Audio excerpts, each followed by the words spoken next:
Hello दोस्तों, स्वागत है आप लोगों का एक बार फिर से आपके अपने channel coding and solution with के। और पिछले वीडियो में हमने बात किया था सीएसएस के स्ट्रक्चर के बारे में, कमेंट्स के बारे में और उसके टाइप्स को सिर्फ देखा था, उसके बारे में नहीं पढ़ा था। तो इस वीडियो में हम लेकर आए हैं सीएसएस के टाइप्स के बारे में। एक एक पॉइंट हम लोग एक्सप्लेनेशन के साथ पढ़ेंगे। तो चलिए आइए शुरू करते हैं। शुरू करने से पहले मैं आपको बताना चाहूँगा, अगर आपको वीडियो पसंद आए या आपको वीडियो से कुछ सीख में तो जरूर लाइक एंड सब्सक्राइब करें। तो चलिए शुरू करते हैं हम लोग अपना वीडियो। सो इनलाइन सीएसएस के बारे में आपने सुना होगा, मे बी अगर नए हो तो आपने नहीं सुना होगा। सो ये देख सकते हैं कि यहाँ पे होता क्या है जनरली कि before CSS this was the only way to apply style. Means कहने का मतलब है कि जब सीएसएस का आविष्कार, मतलब कि सीएसएस का प्रचार, सीएसएस का जब इंट्रोड्यूस नहीं किया गया था, तब क्या था कि सीएसएस को सिर्फ जो एचटीएमएल के अंदर है लाइन के, सिर्फ सीएसएस के अंदर ही हम लोग, जब सीएसएस नहीं था तो उस समय हम लोग अप्लाई करते थे, सिर्फ इनलाइन सीएसएस से ही अप्लाई करते थे और कोई हमारे पास ऑप्शन नहीं था जो कि जहां से बाहर में हम फाइल बना के इसको लिंक कर सके। वैसा कोई चीज़ इंट्रोड्यूस नहीं किया गया था, तब इनलाइन सीएसएस का ही इस्तेमाल किया जाता था। Not an efficient way to write as it was lot of redundancy. और ये था कि जब ये अप्लाई किया जाता था, जब कोडर को लगा कि हाँ ये इसमें ज़्यादा से ज़्यादा टाइम कंज्यूमिंग हो रहा है, तो उन्होंने क्या किया, अलग अलग प्रकार के सीएसएस का इंट्रोड्यूस कराया मार्केट में। सो ये क्या है, इनलाइन सीएसएस आप तो कर तो लोगे, इसमें स्टाइल भी अप्लाई हो जाएगा, बट होगा ये कि इसमें ना कोई भी चीज़ उतना सस्टेनेबल तरीके से दिखेगा नहीं और एंड टू एंड इसमें टाइम कंज्यूमिंग ज़्यादा होता है। आई होप इतना समझ में आया होगा।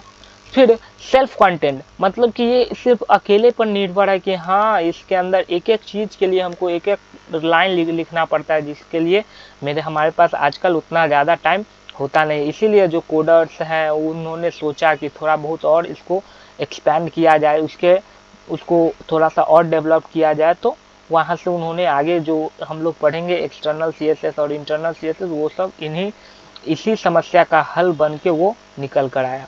Uniquely applied on each element, और ये यूनिकली होता था, मतलब कि एक एक एलिमेंट पर यूनिक तरीके से ये लगाया जाता था, ताकि और अगर मान लीजिए कोडर को अगर पढ़ना हो तो उसको एक एक पेज उसको स्क्रॉल कर करके उसको पढ़ना पड़ता था।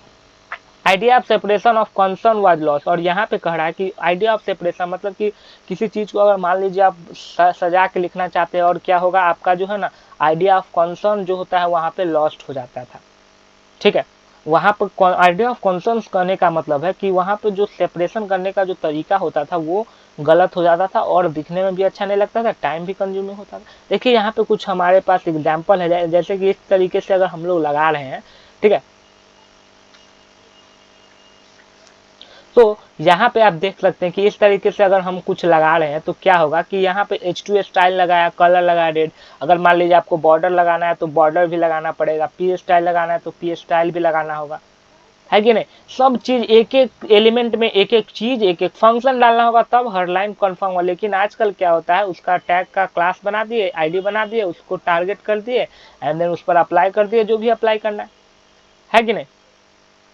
सो इतना समझ में आया होगा। चलिए अगले पार्ट्स पे हम लोग चलते हैं। इनलाइन सीएसएस उतना ज़्यादा इफिशियंट नहीं था, इसीलिए इसको उतना ज़्यादा आजकल तो यूज ही नहीं होता। में भी कहीं कहीं में भी हार्डली यूज होता है ये। तो यहाँ पे आप देख सकते हैं हमारे पास आया इंटरनल सीएसएस, है कि नहीं। इंटरनल सीएसएस आया, तो इसका काम क्या था वो आइए देखते हैं हम लोग।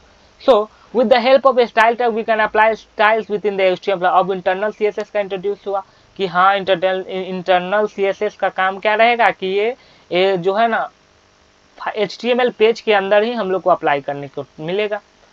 एचटीएमएल फाइल के अंदर वही फाइल, जिस फाइल में एचटीएमएल हम लोग लिखे उसी फाइल में हम लोग इसको अप्लाई कर देंगे स्टाइल टैग लगा के, जो भी करना। रिडंडेंसी जो मोटी, तो इससे क्या हुआ कि हमारा जो टाइम कंज्यूमिंग था वो उसको थोड़ा सा कम हुआ और ऊपर से दिखने में भी अच्छा लगने लगा एंड देन थोड़ा सा डेवलपमेंट हुआ। इसके बाद क्या हुआ कि यहाँ पे फिर से एक चीज और एक चीज कंटिन्यूटी रहा, but idea of separation of concern still. और ये था कि आइडिया ऑफ कंसर्न जो है ना अभी तक लॉस्ट ही रहा, मतलब कि उसका सेपरेशन अलग अलग लिखने का तरीका वो भी अभी तक नहीं मिला। इंटरनल CSS में भी उतना ज़्यादा नहीं मिला, लेकिन ये है कि इनलाइन CSS से थोड़ा सा बेहतर हुआ। लेकिन इसका भी यूज़ हुआ कुछ सालों तक, इसका भी यूज़ हुआ। उसके बाद कोडर्स ने कुछ अलग तरीके का सोचा और उसके बाद डेवलप किया मार्केट में एक्सटर्नल CSS, जो आगे हम लोग देखेंगे। एग्जाम्पल यहाँ पे देख सकते हैं आप लोग, स्टाइल टैग लगाया, फिर H1 टैग को टारगेट किया एंड देन उसमें कलर लगा दिया एंड देन फिर H3 को टारगेट करके यहाँ पे कुछ भी कर सकता है, कोई भी एलिमेंट को टारगेट करके यहाँ स्टाइल टैग के अंदर लगाता रहता था। तो और वो कहाँ रहेगा, HTML फाइल के अंदर ही हम लोग का मौजूद रहेगा। अब आता है हमारा नेक्स्ट एक्सटर्नल CSS। तो एक्सटर्नल CSS क्या कहता था, आइए हम बताते हैं आपको। सो यहाँ पे with the help of link tag in a head tag we can apply star। अब क्या हुआ कि जैसे जैसे कोडर्स ने डेवलप्ड, ऐसे जैसे सेंचुरी बाय द वे आगे बढ़ती गई, तो क्या हुआ, उसके बाद कोडर्स का माइंड खुला कि हाँ इससे रिडंडेंसी रिमूव नहीं हो रहा है और आइडिया ऑफ सेपरेशन भी मेंटेन नहीं हो। तो क्या किया, पहले इनलाइन CSS तो था ही, उसके बाद आया internal CSS and then after that we introduce in the market external CSS।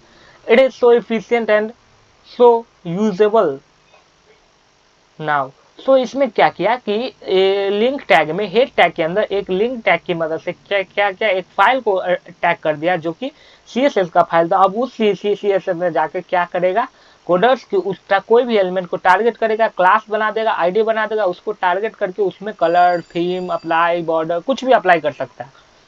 ठीक है, रेफरेंस इज एडेड, और एक रेफरेंस की तरह ये ऐड हो गया इससे कि बाहर से जो कोई भी फाइल बना लेंगे उसको हम लोग लिंक कर देंगे HTML फाइल के अंदर, तो हमारा रन हो जाएगा वेबसाइट। और फाइल से सेव किया क्या चीज से, .css से। जैसे HTML से सेव करते हैं तो ब्राउजर को पता चलता है कि यह HTML का फाइल है, वैसे ही .css से यहाँ पे अप्लाई किया गया जिससे उसको पता चलेगा कि यह CSS का फाइल है और उसको लिंक कर देगा HTML फाइल के अंदर। उसको लिंक करना होगा लिंक टैग की मदद से, वो भी हेड टैग के अंदर। ठीक है, idea of separation of concern is. अब क्या हुआ, आइडिया ऑफ सेपरेशन मतलब कि अलग होने का जो तरीका था, अलग होने का जो सोच था कोडर्स का, वो क्या हुआ, यहाँ पे उनको मिल गया एक्सटर्नल CSS की मदद से, uniquely applied on each document. और ये एक खास तरीके से अलग अलग डॉक्यूमेंट पर अलग अलग हम लोग CSS अप्लाई कर सकते हैं। तो ये था हमारा कुछ एक्सटर्नल से। देख सकते हैं यहाँ पे लिंक कर दिया, रिलेटिव यहाँ पे टेक्स्ट CSS कर दिया, स्टाइल शिफ्ट करके हमारा ये यहाँ पे आ गया, और H1 में कलर लगा दिया, ऐसे कुछ करके यहाँ पे हो सकता है। यहाँ पे तो कुछ बताया नहीं, जब हम लोग प्रैक्टिकल करेंगे तो एक एक चीज देखेंगे, फिलहाल तो थ्योरी है। तो आई होप इतना आपको तीनों टाइप्स क्लियर होंगे, सिलेक्टर्स के CSS के तीनों टाइप्स क्लियर होंगे।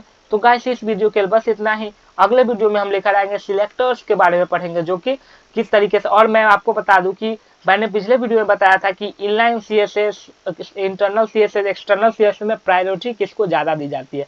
तो मैं बता दूं इनलाइन CSS को प्रायोरिटी ज़्यादा दी जाती है, उसके बाद उससे कम इंटरनल CSS, एक्सटर्नल से। अगर मान लीजिए आपके पास सिर्फ एक्सटर्नल है तो एक्सटर्नल ही अप्लाई होंगे उस पर। अगर मान लीजिए आपके पास सिर्फ इनलाइन और एक्सटर्नल दोनों है, देन आपको क्या होगा कि इनलाइन CSS का रेफरेंस इनलाइन CSS में जो रहेगा वो अप्लाई होगा, एक्सटर्नल वाला अप्लाई नहीं होगा, क्योंकि प्रायोरिटी इनलाइन का ज़्यादा है एक्सटर्नल से। सो आई होप इतना आपको क्लियर होगा। सो मिलते हैं गाइस अगले वीडियो में एक नए टॉपिक के साथ, टाइप्स ऑफ सिलेक्टर के बारे में।